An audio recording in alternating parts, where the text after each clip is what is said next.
चलिए भाई शुरू करते हैं। ठीक है,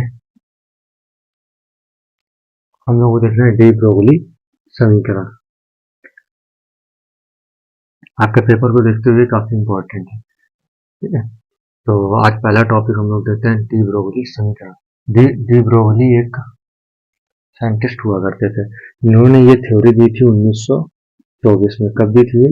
1924 में थ्योरी दी थी। ठीक है, इन्होंने क्या कहा था कि कोई भी जो आपका इलेक्ट्रॉन है, क्या है आपका इलेक्ट्रॉन, इसकी परिभाषा लिख लेता हूँ। परिभाषा क्या है, नोट कह रहा है कोई भी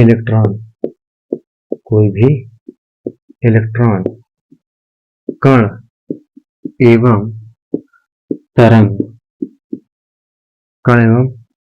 तरंग दोनों की प्रकृति प्रदर्शित कण एवं तरंग दोनों की प्रकृति प्रदर्शित करता है तो कह रहा है कि कोई भी इलेक्ट्रॉन है कण एवं तरंग दोनों की कण एवं तरंग दोनों की प्रकृति प्रदर्शित करता है तो क्या होता है, तो उनमें कण एवं तरंग प्रकृति प्रदर्शित करता है। ठीक है, साथ ही बात ये कर रहा है प्रदर्शित करता है यदि उसकी चाल, या ऐसे सीधे लिख लेते हैं, तो वह निम्न संबंध प्रदर्शित करता है, निम्न संबंध दर्शाता है। ठीक है, निम्न संबंध क्या दर्शाएगा? कोई भी इलेक्ट्रॉन होगा तो वो एक गति से चल रहा होगा ना, तभी तो दिखाएगा। तरंग गति है तो किसी न किसी से चल रहा होगा। मान लो u वेग से चल रहा है। कितने वेग से चल रहा है? u वेग से। तो आपकी प्रकृति जो भी संबंध दर्शाएगा वो संबंध आपका क्या दर्शा देगा? वही दर्शा देगा u वेग से चल रहा तथा उसका तरंग दैर्ध्य कितना है? लैम्डा। तरंग दैर्ध्य कितना हो जाएगा उसका? लैम्डा। तो उसको किससे दर्शा देंगे? लैम्डा बराबर h अपान एम यू। किससे दर्शाएंगे? तो h अपान एम यू से दर्शाया जाएगा। जो h अपान एम यू है, इसमें एम यू को ही बोलते हैं संवेग। इसे किससे लिखेंगे? p से। इसे को क्या बोलते हैं? संवेग। क्या बोलेंगे? संवेग। तो यही एक दूसरा समीकरण बन जाएगा। इससे यही बराबर में लिखता हूँ h अपान p, लैम्डा बराबर, ऐसे लिख देता हूँ, लैम्डा बराबर h अपान p, लैम्डा बराबर h अपान p, जहां पर h क्या है? h है आपका प्लांक नियतांक।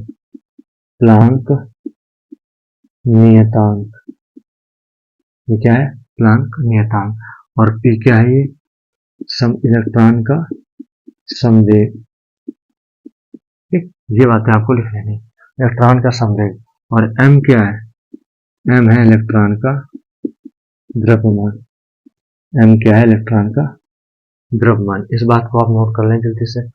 कोई भी इलेक्ट्रॉन है अगर, या कोई भी कण है, तो वो तरंग एवं कण प्रकृति दर्शाता है। तो उनमें आपस में संबंध क्या होता है? उनमें आपस में निम्न संबंध भी दर्शाएंगे, h अपान एम यू का। इसी समीकरण को हम क्या बोलते हैं? इसी समीकरण को ऐसे लिख लेंगे, इसी समीकरण को डी ब्रोगली समीकरण कहते हैं। डी ब्रोगली समीकरण कहते हैं। डी ब्रोगली समीकरण कहते हैं। ठीक, इतना नोट कर लें। फिर मैं इसके सूत्र का निगमन करता हूँ। स्क्रीनशॉट ले लेते हैं। ठीक है, इसके फार्मूले का निगमन कर देता हूँ। यही जो आपका फार्मूला है इसका निगमन करता हूँ कैसे ये आया। ठीक है, एक बार कण प्रकृति को दर्शाया जाएगा और एक बार इसकी तरंग प्रकृति को दर्शाया जाएगा। चलिए नोट करें जल्दी। स्क्रीनशॉट ले लिया तो हटा देता हूँ।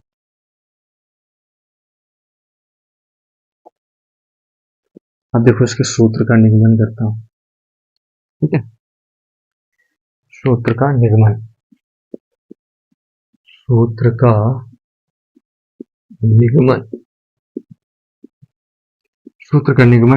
किस सूत्र का निगमन? h अपान एम यू या लैम्डा बराबर h अपान पी।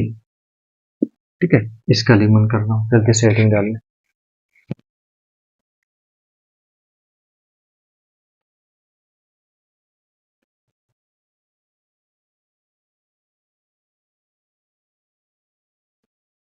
ठीक, चले करते हैं।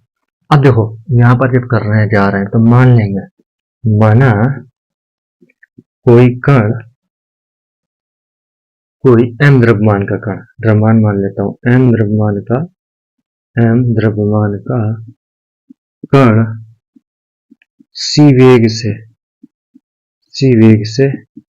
गतिमान है, c वेग से गतिमान है, जो c वेग से गतिमान है, जो लैम्डा तरंग दैर्ध्य उत्पन्न करता है, लैम्डा तरंग दैर्ध्य उत्पन्न करता है। देखो कोई भी m द्रव्यमान का है कण जो कि c वेग से गतिमान है, कितने वेग से, c वेग से, तो कितनी तरंग दैर्ध्य उत्पन्न कर रहा है, लैम्डा तरंग दैर्ध्य उत्पन्न करता है।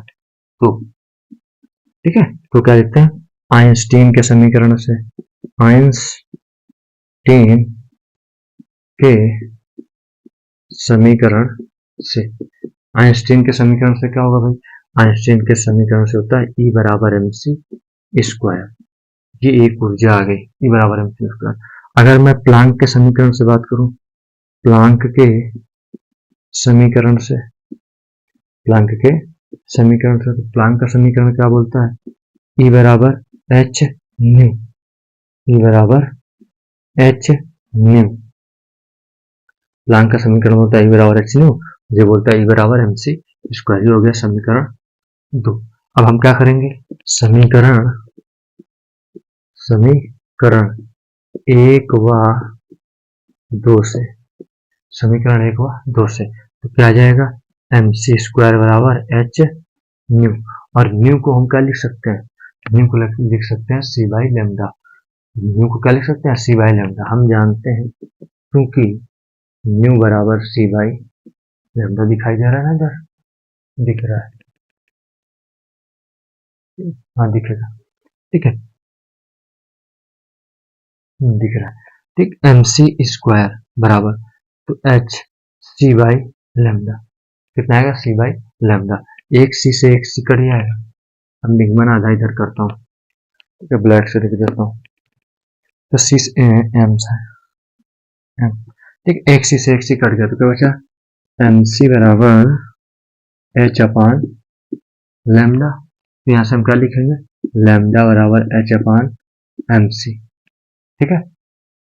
अब जब लैम्डा बराबर h अपान mc आ गया, तो इसमें हम कह सकते हैं कि इलेक्ट्रॉन फोटॉन की तरह द्वैत प्रकृति क्या करता है, प्रदर्शित करता है, इलेक्ट्रॉन फोटॉन की तरह, फोटॉन की तरह द्वैत प्रकृति, द्वैत प्रकृति प्रदर्शित करता है, प्रदर्शित करता है, इलेक्ट्रॉन फोटॉन की तरह द्वैत प्रकृति प्रदर्शित करता है, तो हम मान सकते हैं कि वो v वेग से गति कर रहा है। किस वेग से गति कर रहा है, तो माना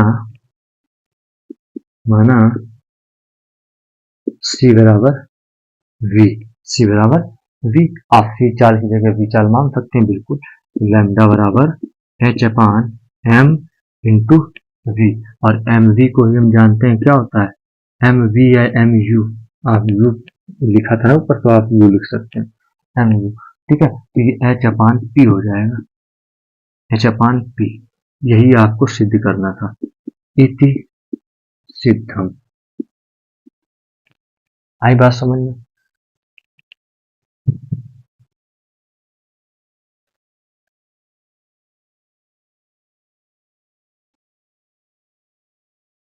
ठीक है, देखें कोई समस्या हो बताएं भाई।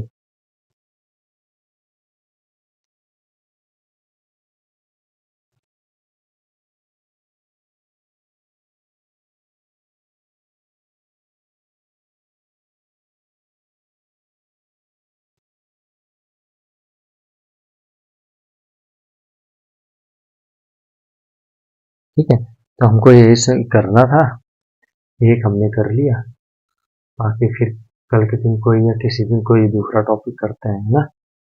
चलो।